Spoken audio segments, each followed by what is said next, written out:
So anyways, a little background. I'm from Tennessee, and my first degree was a Bachelor in Music from Middle Tennessee State, and then my master's degree from Austin Peay State University. Went from that to Indiana University in 2006, started my coursework at Indiana University with a guitar DM degree, and went through the coursework from 2006 to 2009.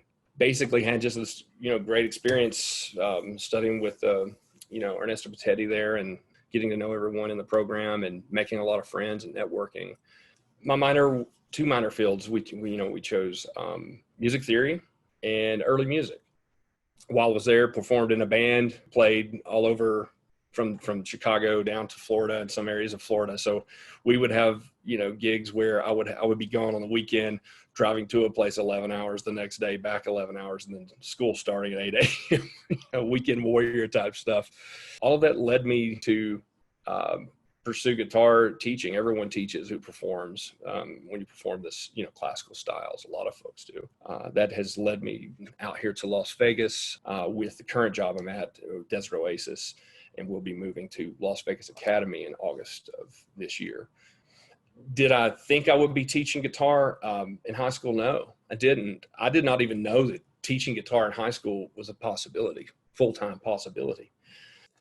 What happened is a former professor of mine, Bill Yelverton at MTSU, sent me an email about a guy who was looking for candidates to fill his position at Mojave High School, like you mentioned earlier. His name was Joshua Jack, and he was reaching out to several people about this job. I found out about it. I applied through the Clark County School District application process to just start a substitute license, actually. And so when I started that substitute license, not an official license, but a substitute license, it was a lot easier given my particular situation at the time.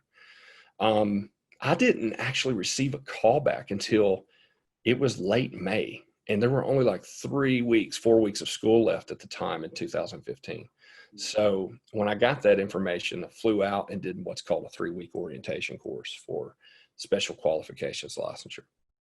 And after that, they asked me if, I was interested in the position, and I took the position, and of course I was. It was a full-time guitar position, but it seems that they had possibly waited till what's called a second transfer season. And that was a way of getting my foot in the door for the job. So I actually did have to hustle to get out to Las Vegas and do this 120-hour orientation bit at the time. I was part of that particular certification process.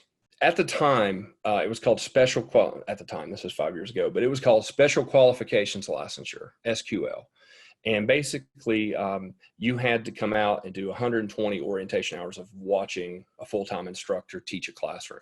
So at the time, I was watching a band instructor teach a classroom, and basically get a feel for the school, get a feel for the administration, the students, work with the students a bit.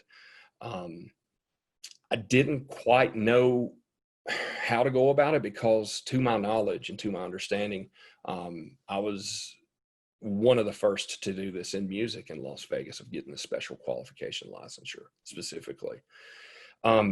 So when I came out and I went through that whole process, there was a lot of paperwork and there was a lot of qualifiers you had to have. Ultimately got put on as a long-term sub initially in the August of that year, and then moved to a full-time position once all of my file was looked through, and the analyst at the Department of Education in Nevada went through with it. I ended with my full certification in November of 2015.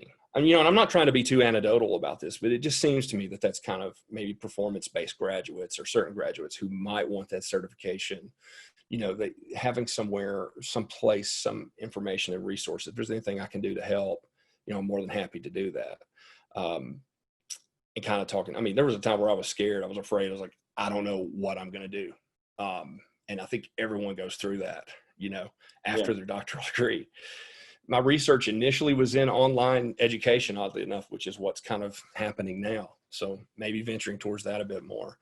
But research interests still have to do a lot with teaching. I have to do a lot with repertoire. And I'm in a perfect environment right now to be able to do several things. Living in Las Vegas, there's so much opportunity for performance. Well, Las Vegas Academy, just to give a little bit of backdrop on that, it's a magnet school where you audition to get in for the arts, and you get in and you basically go through a process. We take in people from all middle schools all over the district. And to put Clark County School District into perspective, if no one knows, it's a massive school district. I mean, we are talking all of Las Vegas, something like 2.2 million people who live here. Their kids go to school in Clark County School District. So it's massive. There are several guitar schools out here, schools with a guitar program. There's several, middle schools, and always room to grow for those positions. And, with that, Las Vegas Academy is centrally located in downtown Las Vegas and pulls in some really bright, really great students. So I'm really looking forward to that position.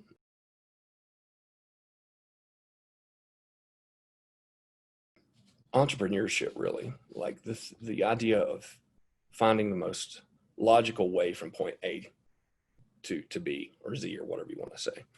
And I think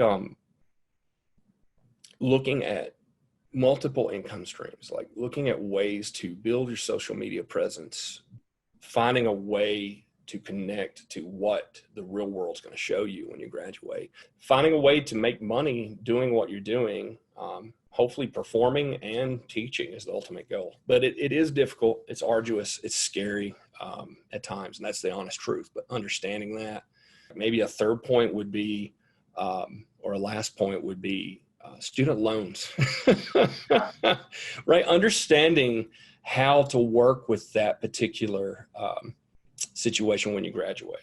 I mean, when I graduated, I was in a situation where I had, student loan the size of this alternative mortgage basically coming my way. I had a newborn and no job. So, I mean, think about those things, but it worked out, and it worked out through really filling out 5-10 applications a week and getting no's.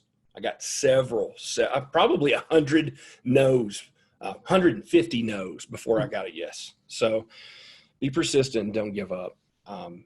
Those would be kind of some hopeful last comments on that, I suppose.